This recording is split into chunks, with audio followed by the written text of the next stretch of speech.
Assalamualaikum warahmatullahi wabarakatuh. Perkenalkan, saya Ibu Ita MPD, CGP Angkatan 5 DKI Jakarta. Pada kesempatan kali ini, saya akan menyampaikan tentang koneksi antar materi budaya positif modul 1.4. Saya ingin menyampaikan keterkaitan antara filosofi Ki Hajar Dewantara, nilai dan peran guru penggerak, kemudian visi guru penggerak hingga penerapan budaya positif. Karena semuanya ini saling memiliki keterkaitan. Peran saya dalam menciptakan budaya positif di sekolah dan keterkaitannya dengan materi filosofi Ki Hajar Dewantara, nilai dan peran guru penggerak dan visi guru penggerak, yaitu tugas saya sebagai guru hanyalah menuntun mereka, mengarahkan pada jalan yang benar. Hal ini sejalan dengan filosofi Ki Hajar Dewantara, bahwa tujuan pendidikan yaitu menuntun segala kodrat yang ada pada anak agar mereka dapat mencapai keselamatan dan kebahagiaan yang setinggi-tingginya, baik sebagai manusia maupun sebagai anggota masyarakat. Untuk dapat menuntun mereka, maka sebagai guru penggerak, saya harus dapat menjalankan nilai-nilai dan peran saya sebagai guru penggerak. Nilai guru penggerak yaitu berpihak pada murid, mandiri, reflektif, kolaboratif, dan inovatif. Peran guru penggerak yaitu pemimpin pembelajaran, coach bagi guru lain, mendorong kolaborasi, mewujudkan kepemimpinan murid, dan penggerak komunitas praktisi. Dengan menerapkan filosofi KHD dan nilai serta peran saya sebagai guru penggerak, saya dapat membuat visi guru penggerak yang sesuai dengan filosofi Ki Hajar Dewantara dan nilai serta peran guru penggerak. Dalam membuat visi, saya menggunakan pendekatan inquiry apresiatif dengan tahapan bagja. Di dalam visi, terdapat budaya positif yang harus guru penggerak laksanakan di sekolah. Penerapan budaya positif yang sejalan dengan visi guru penggerak ini harus dimulai dari diri saya sendiri. Peran saya adalah memulai dari diri dalam menerapkan budaya positif di kelas. Seperti yang dikatakan oleh Stephen R. Covey, bila kita ingin membuat kemajuan perlahan sedikit-sedikit, ubahlah sikap atau perilaku Anda. Namun bila kita ingin memperbaiki cara-cara utama kita, maka kita perlu mengubah kerangka acuan kita. Ubahlah bagaimana Anda melihat dunia, bagaimana Anda berpikir tentang manusia. Ubahlah paradigma Anda, skema pemahaman, dan penjelasan aspek-aspek tertentu tentang realitas. Kemudian, saya akan berbagi praktik baik penerapan budaya positif yang sudah saya laksanakan di kelas, lalu menggerakkan teman-teman untuk ikut menerapkan budaya positif. Nah, berikut adalah refleksi atas materi budaya positif yang sudah saya pahami dan sudah saya pelajari, yaitu tentang disiplin positif. Disiplin positif merupakan unsur utama dalam terwujudnya budaya positif. Disiplin positif ini sebagai bentuk kontrol diri. Lalu, apa sih tujuan disiplin positif?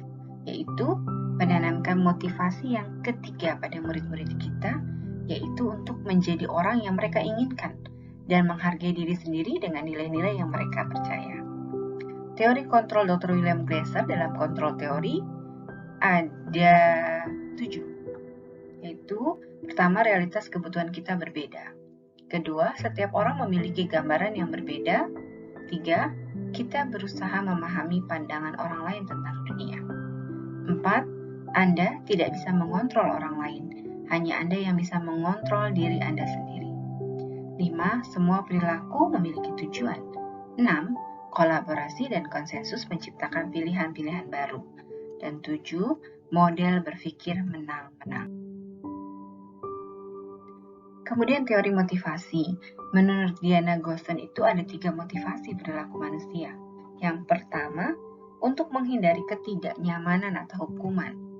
Kedua, untuk mendapatkan imbalan atau penghargaan dari orang lain. Dan ini yang nantinya memunculkan motivasi eksternal, jadi motivasinya dari luar.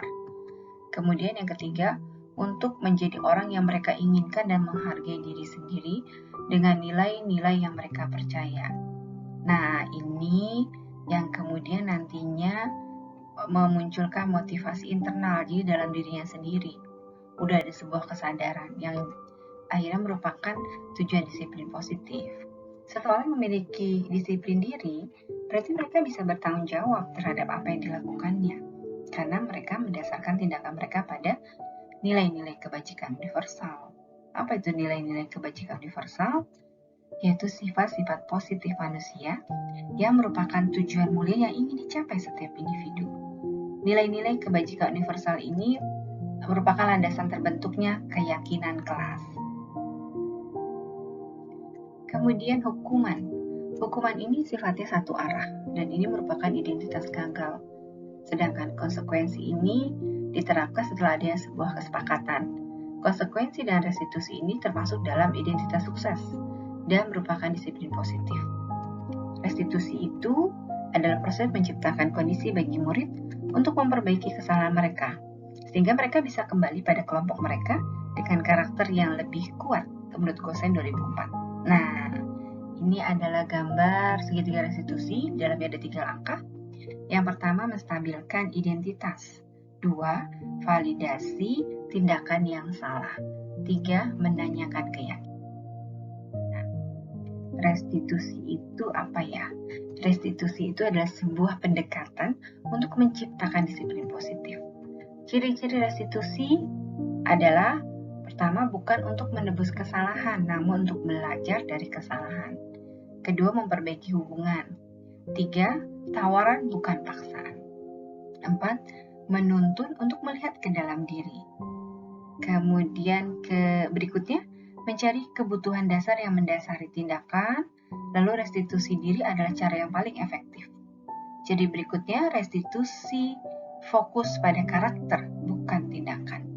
Restitusi juga menguatkan, fokus pada solusi, dan mengembalikan murid yang berbuat salah pada kebutuhan dasar manusia itu ada 5, yaitu bertahan hidup, kasih sayang dan rasa diterima, kebebasan, kesenangan, dan penguasaan. Lalu ada juga 5 posisi kontrol, yaitu program disiplin positif yang berpusat pada murid, yang dikembangkan oleh Dian Gosen dengan pendekatan restitusi. Pada tabel di bawah itu ada 5 posisi kontrol. Yang pertama, penghukum. Kedua, pembuat orang merasa bersalah. 3, teman. 4, pemantau. 5, manajer. Nah, kita sebagai guru berada di posisi manakah? Hal yang menarik bagi saya di luar dugaan setelah mempelajari modul 1.4 adalah tentang penerapan segitiga restitusi dan posisi kontrol guru. Ternyata selama ini saya pernah berada pada posisi kontrol sebagai pembuat rasa bersalah dan sebagai teman. Dalam menangani kasus, dulu saya belum menerapkan segitiga restitusi. Materi ini membuka mata saya bahwa banyak hal yang harus saya perbaiki. Salah satunya adalah menerapkan segitiga restitusi. Saat saya bisa menerapkannya, rasanya luar biasa. Peserta didik saya lebih terbuka dan bersedia memperbaiki kesalahannya sendiri. Serta saya merasakan kedekatan emosional pada anak tersebut. Anak itu juga merasa lega dan tidak malu.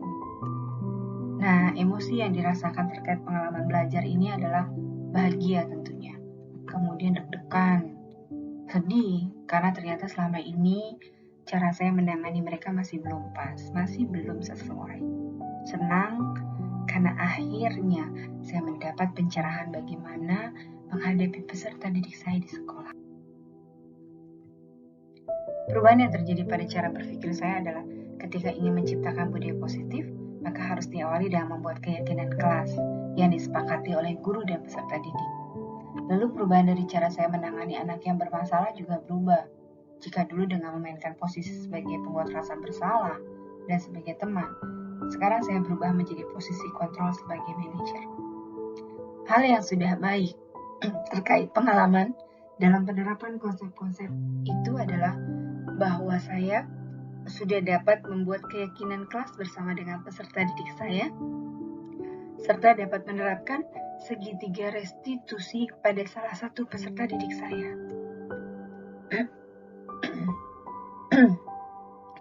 Sebelum mempelajari modul ini, posisi kontrol saya sebagai pembuat rasa bersalah dan sebagai teman. dan yang paling sering saya pakai adalah pembuat rasa bersalah. Rasanya tidak nyaman saat saya berada di posisi kontrol itu. Sebelum mempelajari modul ini, saya pernah menerapkan segitiga restitusi, tapi hanya pada tahap validasi tindakan yang salah. Saat itu, saya hanya menanyakan alasan anak tersebut berbuat demikian, namun tidak melanjutkan dengan menanyakan keyakinan, sehingga tujuan yang ingin dicapai belum terpenuhi secara utuh dan belum mampu membuat anak memperbaiki kesalahan yang datangnya dari diri dia sendiri untuk memperbaikinya. Hal yang harus saya perbaiki adalah bahwa saya harus dapat memulai dari diri saya untuk dapat menerapkan budaya positif baik di kelas maupun di sekolah. Saya juga sadar bahwa saya tidak bisa bergerak sendiri dalam menerapkan budaya positif ini. Karenanya, saya harus melibatkan stakeholder yang ada di sekolah untuk mendukung terciptanya budaya positif. Solusinya adalah diawali dengan merubah paradigma saya, lalu menyampaikan aksi nyata saya kepada rekan-rekan di sekolah untuk sama-sama bergerak dan melakukan perubahan yang positif dalam menciptakan budaya positif. Nah, ini keinginan saya agar ilmu yang saya dapat ini dalam menerapkan budaya positif dan dalam menerapkan segitiga restitusi ini dapat saya bagikan kepada teman-teman saya terutama di sekolah. Saya ingin menggerakkan guru-guru di sekolah untuk sama-sama bergerak menerapkan budaya positif di sekolah saya. Terima kasih dan salam sukses selalu. Assalamualaikum warahmatullahi wabarakatuh.